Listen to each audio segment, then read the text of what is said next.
A few days earlier in Bunol, Spain, locals were celebrating the Tomatina festival. Red tomatoes flew through the air, laughter filling the streets. Yet many who looked like reporters were CIA and MI6 agents on a joint mission to capture Russian arms dealer Vic. Divided into zones, they scanned the crowd. A suspicious man appeared, but facial recognition failed as his features were obscured. Team leader Julie then spotted more suspects. Suddenly, a car drove in, raising alarm. On the second floor, the tech operator began further tracking but sensed danger too late. In seconds, the squad, except Julie, was massacred in an ambush. Among the attackers were a blonde woman and a tech expert who killed agents, seized the command vehicle, and uploaded data into the system. Julie tried to intervene but was blocked, forced into a brutal fight. The sniper, unable to get a clear shot, accidentally hit his own teammate. By the time the upload finished, Julie was too late. Seconds later, an enemy shot her, leaving her fate unknown. Elsewhere, U.S. President William arrived in London before the NATO summit in Italy. British Prime Minister Sam, after 6 years in office, despised William, a former movie star turned president. Ironically, William's popularity far surpassed his own. That morning, while Sam exercised, his aide reported Julie's squad had failed. 7 CIA and MI6 agents killed, Julie missing. The next day, crowds outside Buckingham Palace cheered William more than Sam himself. Sam's wife urged him to reconcile, but William still resented Sam for backing his rival, Height, during the election. Soon after, William's secretary briefed him about the failed mission in Spain. Meanwhile, Sam's team reviewed it. Years earlier Vic had acquired enriched uranium, and NATO destroyed his factory. He vanished since. The Spanish op was the first lead in 2 years, and it collapsed. Later, the US and UK held a joint press conference. Before entering, William told Sam, if asked about Spain, divert and place blame elsewhere, and warned against letting reporter Jack speak. Inside, William stole the spotlight, forcing Sam to interrupt. During Q&A, reporters stuck to gossip. William answered lightly, while Sam grew irritated, then deliberately called on Jack. Jack asked if Vic could truly be captured. Sam's answer was cautious. William sounded like a movie hero's threat. Jack pressed further. Had the mission compromised a secret system monitoring citizens' emails and calls? Both evaded. Soon after, the story trended worldwide. William stormed to confront Sam, but Sam refused to back down, saying he wanted statesmanship, not shallow popularity. Their aides intervened, urging damage control. To project unity, Sam's aide suggested they travel together on Air Force One to the NATO summit, take friendly photos, and silence rumors. Both reluctantly agreed. Meanwhile, at his villa, Vic fired the sniper rifle from the mission. Furious his marksman failed, he didn't kill him outright. He knocked him down and poured boiling water down his throat. The next day, under media scrutiny, William and Sam boarded Air Force One, pretending to be close despite their hatred. They had no idea disaster awaited. After takeoff, kitchen staff delivered food into the cockpit, ambushed the crew, and installed a device to broadcast the plane's location. Meanwhile, William and Sam quarreled. Sam insisted he had never lived with privilege, working 3 jobs to pay tuition, serving in the military, and climbing his way to prime minister. William, by contrast, became president through movies and sudden fame. William stayed silent, staring out the window. Sam turned and saw a fighter jet closing in. Worse, sabotage had cut off all communications. The jet opened fire. Amid chaos, the mole in the kitchen attacked. Without their bodyguards, both leaders would have been dead. Missiles hit. The plane shook violently. Engines were destroyed, the cockpit crew killed. Air Force One was going down again. The mole ran to the parachutes, grabbed one, and burned the rest, leaving only 2. Just before the crash over Belarusian airspace, the bodyguards strapped the 2 leaders with the remaining parachutes and pushed them out. The plane exploded, and news of their deaths spread worldwide. Both nations convened emergency meetings. The U.S. vice president was sworn in as acting president. But in reality, Sam and William survived. Sam landed smoothly thanks to his military training. William dangled helplessly from a tree. He hoped for a rescue team, but Sam dismissed the idea. Belarus would already control the site and airspace. Everyone would assume they were dead. Sam smashed William's phone and insisted they couldn't reveal their position. He led William toward a safe house in Poland, 24 kilometers away, reachable by morning. Meanwhile, the acting U.S. president authorized an update to the surveillance system, but Vic's team hacked in and seized control. As William and Sam trekked through the forest, they found a house with a yard full of teenagers, and, crucially, a car. They tried to steal it but were caught. The U.S. president and British PM were beaten by teenagers, a humiliating sight. Fortunately, Sam's military skills turned the tables and regained control. Just as the second round was about to begin, a fierce old woman fired a pistol into the air, stopping everyone. She frightened the teenagers, and when Sam confessed that they were Canadians trying to cross the border to go skiing, the old woman offered to take them herself. So the two leaders climbed into her sheep cart. As they approached the border checkpoint, the old woman knocked on the cart, signaling them to get ready. An inspector climbed up to check, but the old woman distracted him with an illicit transaction. The inspector happily left with a lamb, and the old woman successfully smuggled them through. That night, the three of them arrived in Warsaw, Poland. It was clear that the old woman already knew who they really were, but she chose to say nothing. After that, they soon arrived at a safe house. After verification, they were allowed inside. They did not expect that Vic, who was monitoring the echelon system, would immediately receive word that they had entered the safe house. The hacker cautiously suggested that since they had already gotten what they wanted, there was no need to take the risk of pursuit. But Vic, whose factory had been destroyed, refused to let go. He insisted that the two leaders must pay the price. So Vic ordered his men to turn back toward Warsaw to kill them. Meanwhile, William and Sam met the safehouse manager, Sean, who turned out to be a huge fan of William. Seeing his idol alive made Sean overjoyed. But then Sean told them that the echelon system had been hacked. A collection of secret files had leaked, exposing decades of covert operations by NATO member states.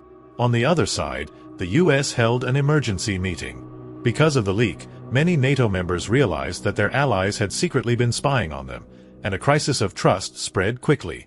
Clearly, someone was using the echelon system to undermine NATO's structure. But William's secretary began to suspect the vice president, since his campaign slogan was America First. Now NATO was on the brink of collapse. Wasn't that exactly what the vice president wanted? But the vice president replied that baseless accusations should not be made. He knew full well that if NATO fell apart, there would be no bulwark left against authoritarian regimes, and global stability would collapse. The secretary could say no more. Meanwhile, William decided to inform the embassy so the outside world would know that the two leaders were still alive. But Sam opposed him once again. With a traitor still hidden at the highest level, they could not afford to reveal their location. Of course, Sean defended his idol, but when he picked up the phone, the line was already cut. The next second, Vic's assassins appeared on the surveillance feed. Sean quickly opened a secret door to a room full of weapons and ammunition. The three armed themselves to the teeth. Sean also explained the escape route. All they had to do was smash the movie poster on the wall, and they would reach the exit. As soon as he finished speaking, the assassins broke through the door. Being a film maniac, Sean even used a monitor to face them. He saw the assassins trying to blow up the panic room wall and countered with explosives, turning the tables. Then he skillfully shot the attackers one by one through the screens, leaving William and Sam in awe. Unfortunately, a female assassin destroyed the security camera, forcing Sean to retreat. Two assassins quickly chased him down, and Sean was shot in the back. To protect the leader's escape, Sean pulled the pin on a grenade with his teeth and charged, but still could not stop the two killers. William and Sam rushed to the poster, but William hesitated. The poster was an American World War I recruitment poster. Pressed by the situation, he struck it too, then entered the secret lift, but more assassins were already waiting below. At the critical moment, a police car rammed into the assassins, and out stepped Julie, who apparently already knew Sam. It turned out Julie had survived and had tracked them here. She revealed that the entire assassination operation was orchestrated by Vic's son had discovered revolutionary pebble-bed reactor technology that was nearly complete. Vic had already secured enriched uranium for it. But the US, believing Vic was building a nuclear weapon, intercepted the information through Echelon and led NATO to attack, resulting in his son's death. Later, the US obtained the reactor technology through Echelon and claimed it as their own invention. That was why Vic sought revenge, and with a traitor in the upper circle helping him, he had gotten this far. But now the priority was to bring the two leaders to safety. The nearest safe zone was the NATO summit location. The three boarded a train and rushed there, but their movements were once again detected by Echelon. However, the hacker who spotted them did not report it to Vic. The next morning, the hacker ambushed them himself, then shot his own men, though he failed miserably, giving them the chance to counterattack. Before dying, he revealed that Vic had forced him to hack Echelon. But Vic had lost his mind, gone too far, and he wanted to save the two leaders. He added that although he did not know who the traitor was, Vic's secure communication logs could reveal it. Fearing more assassins at the next stop, the three jumped off the train one by one. Meanwhile, the US Vice President met NATO leaders, urging unity and greater investment in NATO, but his speech failed. Trust was broken, and no one wanted to ally with those who had betrayed them. The meeting ended in chaos. At the NATO summit the next day, 25 member states, including Italy, had already voted to dissolve NATO. The vote would determine NATO's fate. Meanwhile, William and his group arrived at the hacker's secret base, finding an encrypted terminal on the 5th floor, but assassins pursued them inside. The three split up. William helped Julie crack the program, while Sam bought time, holding the stairs with smoke, grenades, and explosives. He managed to hold off the waves of attackers, but the enemy adapted tactics and temporarily withdrew. Soon after, Julie cracked the program and discovered that the traitor was actually William's secretary. Before William could react, 2 steel cables pierced the walls, and a helicopter began hauling the terminal out. William and Julie were trapped inside. Sam tried to save them, but the helicopter still dragged the terminal away. Then Vic fired a rocket at Sam. His fate was unclear. William and Julie clung to the terminal, landing on the roof. Seeing the burning building, their hearts sank. Meanwhile, Vic, believing the three were dead, called the traitor. But after hanging up, the traitor ordered mercenaries to kill Vic. Vic struck first, gunning down 2 mercenaries. The next morning, William called the vice president, explained everything, and requested pickup. A presidential limousine arrived, but once inside, they were held at gunpoint. It turned out the vice president was the true traitor. The secretary had been a decoy. Vic's informant quickly passed along the news. They could not be allowed to reach the NATO summit alive. But danger wasn't over yet. Vic's men pursued them relentlessly. Julie, seeing Sam still alive, kissed him passionately, reigniting his resolve. William accidentally lowered the car window, allowing an attacker to aim with a rocket launcher. Julie shouted at Sam to floor the gas, barely avoiding death.